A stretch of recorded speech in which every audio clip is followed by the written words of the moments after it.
आइए समझते हैं प्रॉफिट एंड लॉस का एक क्वेश्चन। 33 मीटर कपड़ा बेचकर राधे को 11 मीटर की लागत मूल्य का लाभ प्राप्त होता है, तो उसका लाभ प्रतिशत क्या है। ऐसे क्वेश्चन में सबसे पहले हम गौर करते हैं लाभ हुआ या हानि हुआ है। और यहाँ पर लाभ होने की बात की गई है, तो लाभ जो हुआ होगा जाहिर सी बात है कि सेलिंग प्राइस में से कॉस्ट प्राइस के घटाने के बाद ही हुआ होगा। और यहाँ जो लाभ है 11 मीटर का कॉस्ट प्राइस के बराबर है, तो 11 मीटर का कॉस्ट प्राइस के बराबर लाभ है। और ये लाभ कैसे आया है, तो 33 मीटर कपड़े का सेलिंग प्राइस में से 33 मीटर कपड़े का कॉस्ट प्राइस को घटाने के बाद आया होगा। अब यहाँ पर इसे हम इस तरफ ले आएंगे तो ये आपका बना देगा 44 सीपी और इधर आपके पास होगा 33 एसपी। सीधे तौर पर इसे हम कट करके लिख सकते हैं 4 सीपी बराबर 3 एसपी। और यहाँ सीपी बटा जब एसपी हम लोग करेंगे तो ये आपका मिलेगा 3/4। अब यहाँ कह सकते हैं कि 3 यूनिट का कोई वस्तु को 4 यूनिट में बेचा गया है, तो प्रॉफिट जो होगा वो आपका 1 यूनिट का होगा। 3 यूनिट की कोई वस्तु है, उससे 4 यूनिट में बेचने पर 1 यूनिट का प्रॉफिट होता है, तो प्रॉफिट परसेंट का जो वैल्यू होगा प्रॉफिट बटा सीपी इंटू 100। सीधे तौर पर देखें तो ये आपका आ जाएगा 33.1/3%। इस प्रश्न का सही आंसर है।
सौ बटा 7% का मतलब हुआ 14.28% समथिंग।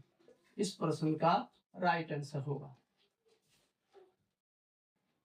आइए समझते हैं प्रॉफिट एंड लॉस का एक क्वेश्चन। 800 रुपया में 2 लेख बेचकर एक व्यक्ति 5 लेखों का लागत मूल्य का लाभ प्राप्त करता है। लाभ प्रतिशत, ध्यान दीजिएगा इस क्वेश्चन में लाभ प्रतिशत पूछा गया है, तो यहाँ पर 800 रुपये का कोई काम नहीं है, इसे एकदम इग्नोर कर दिया जाए। मेन बात समझेंगे लाभ हुआ या हानि हुआ। सीधी सी बात है, लाभ हुआ है। और लाभ का जो फॉर्मूला होता है वो आपका होता है एसपी माइनस सीपी। उसके बाद ये जो लाभ हुआ है कितने का लाभ हुआ है, तो ये जो लाभ हुआ है ये आपका जो लाभ हुआ है 5 लेखों का कॉस्ट प्राइस के बराबर हुआ है। यानी कि जो प्रॉफिट हुआ है वो 5 लेखों का कॉस्ट प्राइस के बराबर में हुआ है। अब यहाँ पे कितने लेख बेचे गए हैं, 2 लेख बेचे गए होंगे, तो 2 लेख खरीदे भी गए होंगे। तो हम ये कह सकते हैं कि जो सेलिंग प्राइस होगा वो 2 लेखों के सेलिंग प्राइस के बराबर होगा। जो कॉस्ट प्राइस होगा वो 2 लेखों के कॉस्ट प्राइस के बराबर होगा।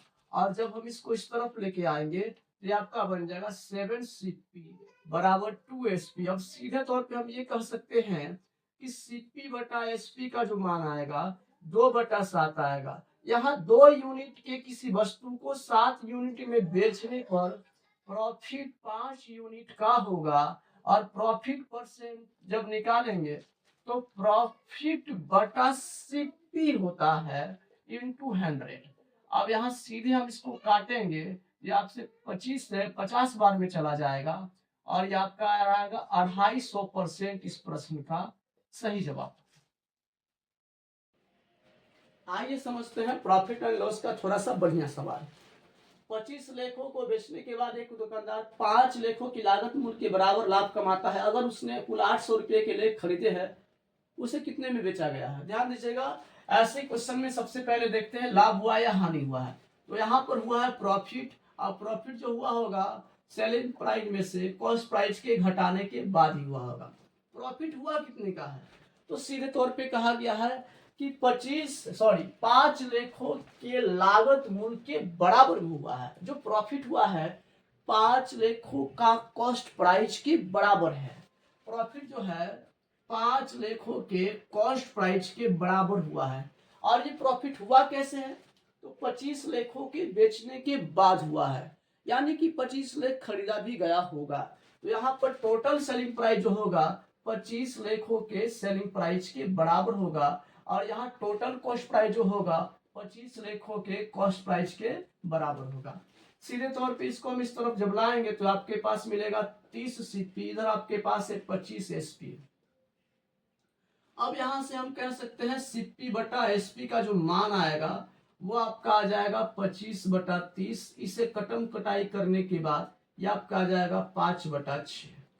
अब यहाँ ये कहा जा सकता है कि मेरे पास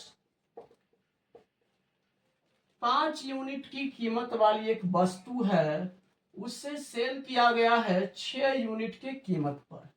मेरे पास 5 यूनिट कीमत वाली एक वस्तु है, उसे 6 यूनिट पे सेल कर दिया गया है।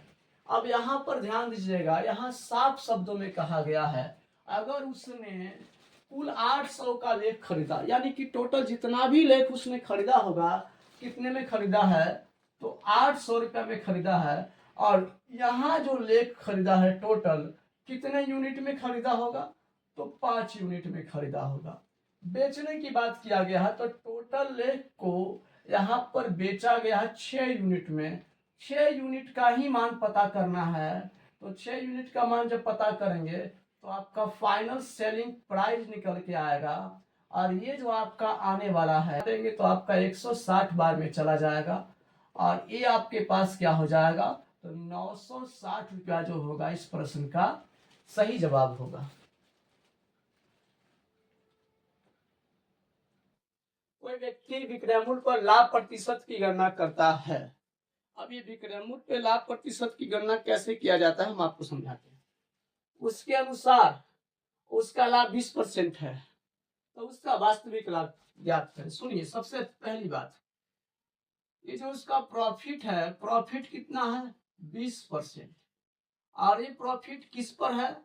तो भाई विक्रय मूल्य पर है, यानी हम कह सकते हैं सेलिंग प्राइस पर ये प्रॉफिट का जो परसेंटेज आया है। तो फ्रैक्शन में जो इसका मान आएगा 1/5 आएगा।